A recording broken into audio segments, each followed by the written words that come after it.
Okay, hello YouTube. This is going to be an interesting video because I actually had a couple of requests for this. I am not trying to be controversial. I'm not. This is one of those videos where when the story first broke, I was kind of thinking eventually someone will come forward and they'll have the same kind of opinion and perspective that I do. So I won't have to do a video about this.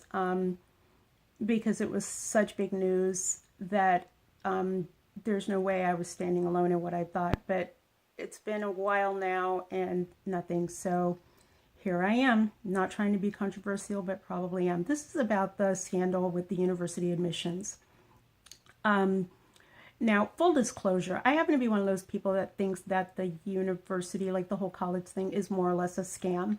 And I don't say that to disparage people who went to school. I know it's really hard, it's very expensive, and there's a lot of different jobs that people do where I think that college education is really important, or some kind of training is required or necessary in order for them to be competent at that job.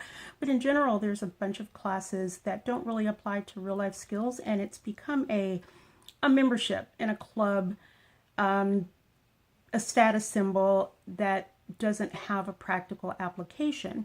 And that's the problem that I have with it. So when the story came out about these people who were cheating, I guess, in terms of their admissions, my first thought was, I really don't care about this. I don't. Now, the rule of law is important, and it does seem like there's some crimes that were committed here, and everyone should be held accountable. So I don't think that anyone should be able to bypass being prosecuted just because they're rich. That being said, I mostly care about government corruption, public officials who are betraying the public trust. And I'm much more concerned with seeing those people be prosecuted, which I haven't seen yet, than I am concerned with seeing private citizens who just, I hate saying this out loud, but I'm going to just say it, they weren't that smart, getting into, being prosecuted for what they did. I'm going to explain why I don't care about this. These people, I always tell people that it's not a black system or a white system, it's a green system, and it's also about knowing how to work the system. One thing I know about university admissions is most all universities, their admissions policy is not public. They may tell you they want people with certain test scores, and then they've got various algorithms based on where you went to high school. Did you have the same classes and AP that was available to you, or did you not? And mostly that entire process is somewhat secret. And if you have a lot of money and you want your kid to go to one of these universities, particularly the private ones that they were mentioning, like Harvard, like Yale, like USC, those are private schools. And even though they are not allowed to discriminate, being rich is not a discriminating issue. So if someone gets special privileges because they have a lot of money, there's nothing that says that's against the law at a private university. There's rules that say they can't discriminate based on other factors and, protected classes. They can't discriminate against women. They can't discriminate against minorities, things like that. I'm not so sure they're doing a good job with that to begin with, but there certainly is nothing that says that they can't discriminate against someone who has a lot of money. And here's the deal. College is very, very expensive.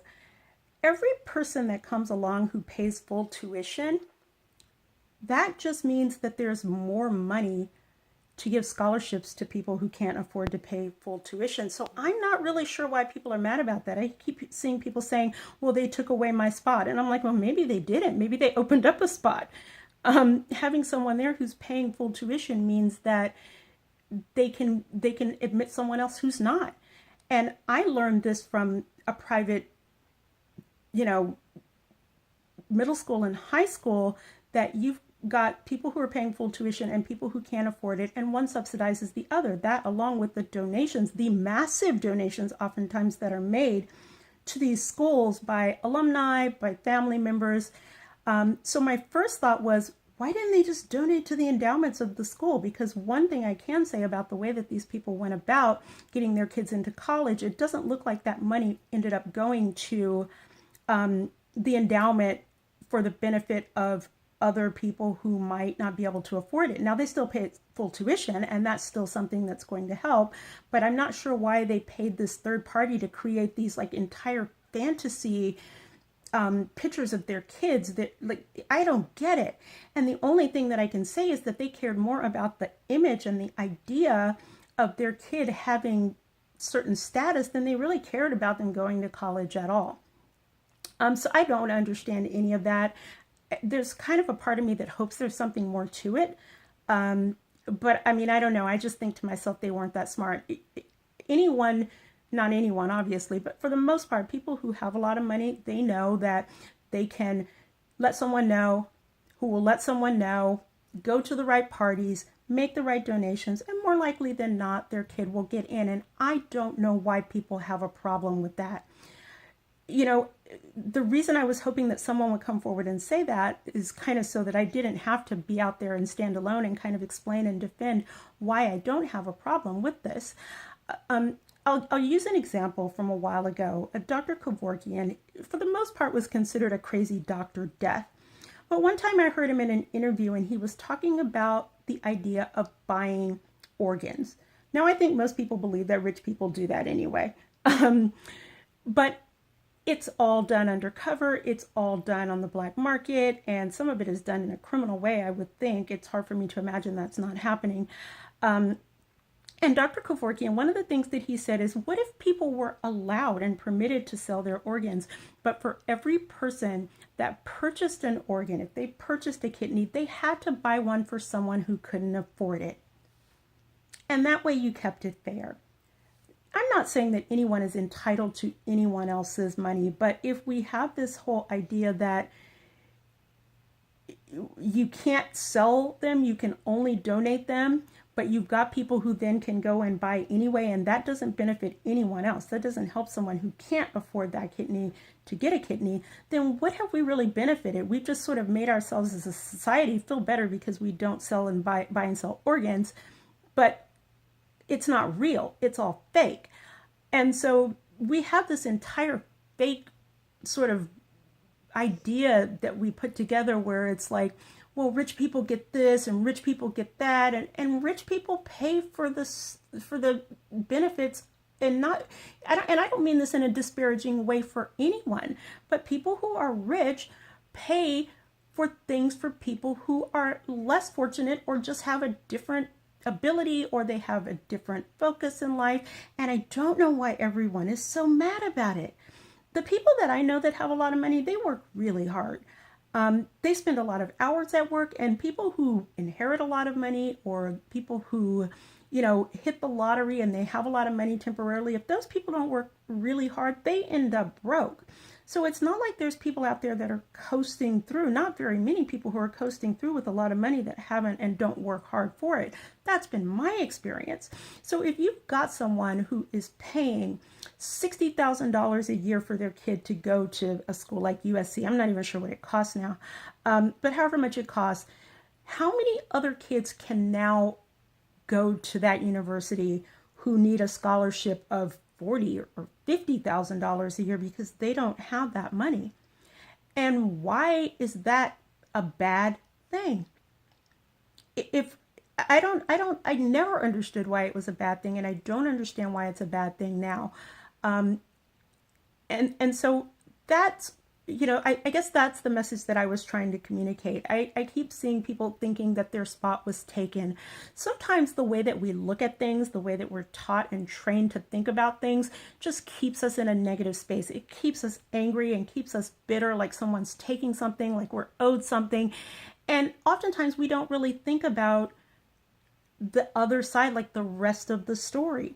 Someone posted recently that, you know, Amazon didn't pay any taxes. I think it was 2018, but they created 50,000 jobs in 2018. So that means that there's 50,000 people who didn't have jobs before who do. They were new jobs. They were added jobs. And, you know, they've got foundations, they've got charities, you know, they've got charitable work that they do, but yet and still, for a lot of people, it's just never enough because they're only thinking about one side of it. I'm going to tell a story that it's kind of something that hit me one time I lived in a building and there was a little girl there, and I think the family was from Pakistan. I can't remember for sure.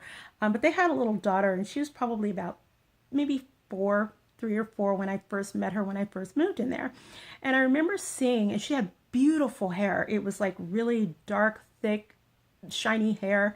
And I remember one time seeing her in the elevator, and she had recently got her hair cut, so it was really short, almost like a little boy's. And this is human hair, but it's not the hair that grew out of my head. And I remember thinking, and I asked my daughter, I was like, if you found out that people were forcing kids to cut their hair that didn't want to get their hair cut, if you found out that that was happening, would you still wear human hair extensions? And we both kind of looked at each other with this kind of cringe, like, and I don't know. I don't know, I've seen that before with different cultures where they do cut their hair. I've heard that that makes their hair thicker and stronger, and I'm not really sure, I don't know. But that's kind of the same way. It's like you look at all sides of an issue, and sometimes when you look at all sides, you come to a different conclusion. So back to the whole idea of college being a scam. You send your kids to college so that they can get a good education, hopefully get a good job, and make a good living. If you already have the ability to do that, either because your parents have money or because, like in the case of, I think her name is Olivia Jade, Lori Loughlin's daughter, she already has a very successful YouTube channel. And I mean, you can think that that's legitimate or not legitimate. There are people who are making a ton of money doing that, and it does require a lot of time and a lot of work. It's not easy. If you think it's easy, try it. It is not easy to have a successful YouTube channel. And even if you feel like at some point maybe she bought subscribers or she bought traffic, still, the point is, if you can afford to buy your kid a business and teach them how to run it and they like what they're doing, like, why do they need to be in college anyway? I would argue that the only reason for them to be in college is to pay tuition so other people can go to college. And I think that these parents really just got caught up in the status symbol of their kid going to these universities and didn't really think about much else. One thing I always say to people is that everybody is human. So all of these things that humans feel, people sometimes treat rich people like they're not human. Rich people are human. Everybody is human. So that whole sort of pride, shame, all of the different emotions that people have about their kids, they have it too. They want their kid to get in a good college so they can brag too. And this is sort of the disadvantage of us having created a society where style and symbolism is more important than the actual substance of what a person is, what they do, what they produce, and are they happy doing it? I don't know what it's going to take to change this whole sort of dependence on, you have to go to college, you have to get a degree. There's only a limited number of jobs it prepares you for, and that's the only respected pathway for living your life. And I don't want to say that everybody is like that.